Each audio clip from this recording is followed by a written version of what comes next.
Meminta sama dengan menerima. Loh kok bisa? Ada khotbah yang berkata, jangan minta-minta. Tapi ini Yesus yang suruh. Gimana loh? Minta tidak sama dengan serakah. Kalau berdasarkan hubungan. Saya malah justru tersinggung kalau anak saya minta uang saku dari om tantenya. Papanya hidup kok, tidak mati. Apalagi Bapak di sorga, dia hidup selama-lamanya. Bapak itu hatinya itu sudah giving.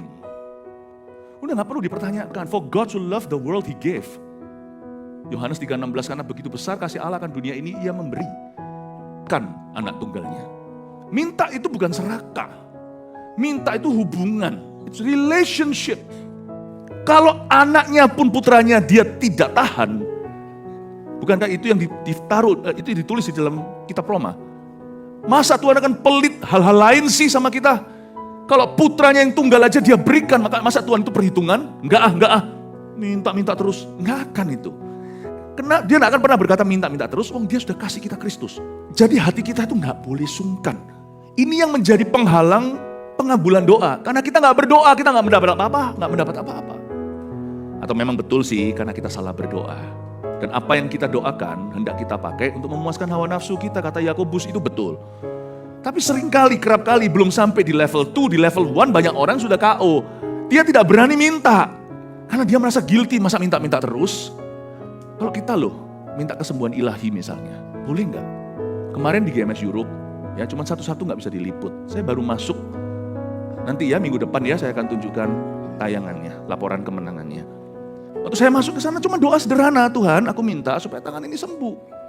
Dan kebetulan, karena Tuhan itu kedaulatan, saya tidak bisa paksa Tuhan, tapi Tuhan itu jawab iman. Sembuh, saya bilang sama ibu, Bu, kita baru berdoa kan? Iya, setelah doa amin dia masih begini. Ibu percaya menerima enggak? Menerima. Ya, jangan gegabah ibu yang paling tahu badannya. Coba rasakan sesuatu beda, nggak sakit, dilepas sama dia. Nggak sakit. Semua orang sekeliling heran. Saya nggak heran, bukan karena iman saya gede banget, bukan. Ya saya nggak heran lah. Meminta itu sama dengan menerima. Kalau Anda minta nasi goreng sama pelayan di rumah makan, nasi goreng please, nggak datang, Anda pasti klaim. Karena bagi seorang pelanggan di restoran, minta itu sudah sama dengan menerima. Bahkan dari sisi restoran, kalau Anda minta, Anda mau batalkan, pelayan bilang apa? Lo sudah masuk pesanannya, nggak bisa dibatalin. Saya batalkan aja nasi gorengnya, nggak bisa Pak. Sudah masuk pesanannya, sudah sah, sudah di-charge, sudah masuk dalam billingnya. Nanti Anda bayar. Dua sisi minta itu berarti menerima. Sudah sah. Kenapa kita tidak bisa aplikasikan hal itu dalam iman kita? Kita kalau minta kita ragu apakah akan kita menerimanya. Kenapa? Kita takut meminta dan setelah kita minta kita lupa apa yang kita minta dari Tuhan. Saya tidak mengatakan bahwa selalu kita menerimanya immediately atau langsung kita menerimanya. Saya tidak mengatakan bahwa kalau Tuhan belum menjawab doa kita berarti kita berhak untuk kecewa. Atau saya juga tidak menyatakan bahwa kalau kita minta sekarang juga Tuhan harus kasihkan. Tidak semua terjadi secara mujizat, saya mengerti. Tetapi prinsip ini tidak pernah berubah. Sebab barang siapa meminta, ayat 8, menerima, titik, jangan dikasih koma. Salah satu cara Tuhan memberkati hidupmu adalah dengan meminta. Ini tetap adalah ajaran Yesus loh, tak seiota pun tidak akan digenapi. This is the teaching of Christ. Ini pengajaran Kristus. Barang siapa meminta, menerima. Saya tahu ada orang-orang di sini di ruangan ini.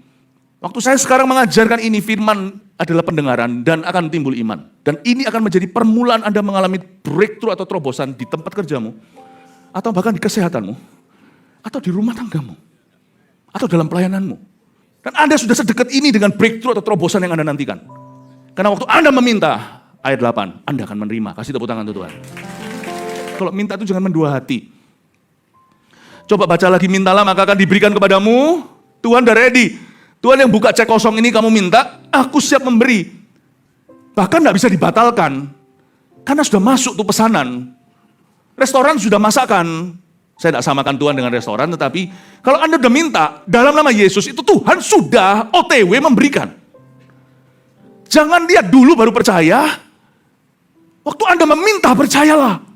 Mintalah maka akan diberikan kepadamu, carilah maka kamu akan mendapat. Masalahnya gini, kita tidak suruh mencari sesuatu yang hampa sih. Makanya firman Tuhan berkata seperti ini. Saya cross referensi ya. Yohanes 15 bunyinya. Jikalau kamu tinggal dalam aku, tinggal dalam kasihku dan firmanku tinggal dalam kamu, mintalah apa saja. Jadi bukan minta sesuatu yang melanggar firman. Tuhan, aku minta istri orang. Firman berkata jangan berzina. Jangankan sampai berzina. Mengingini aja tidak boleh, jangan kau ingini pasangan orang lain. Kita tidak disuruh minta apa saja atau cari segala sesuatu. Nanti kita cari masalah. Kita disuruh cari sesuatu, karena setiap orang yang meminta menerima ayat 8, lalu lanjutkan. Dan setiap orang yang mencari mendapat. Kenapa mencari pasti mendapat? Karena yang kita cari itu sudah ada. Ibrani 11, saya cross referensi berbagai ayat.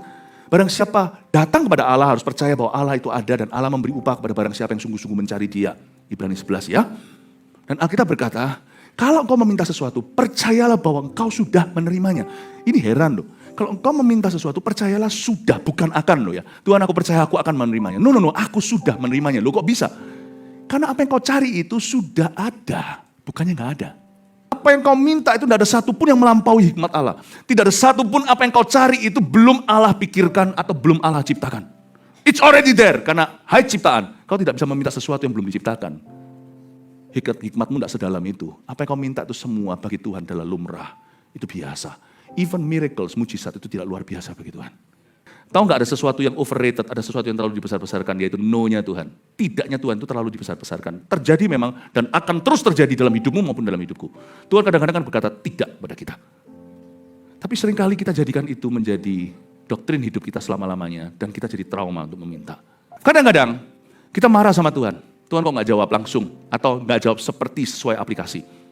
Waktu saya lihat kembali ulang, menoleh ke belakang, saya menemukan bahwa untungnya saya tidak marah atau kecewa. Sebab ikan yang saya kira itu, jikalau Tuhan sungguh berikan, maka itu akan jadi ular di hidup saya.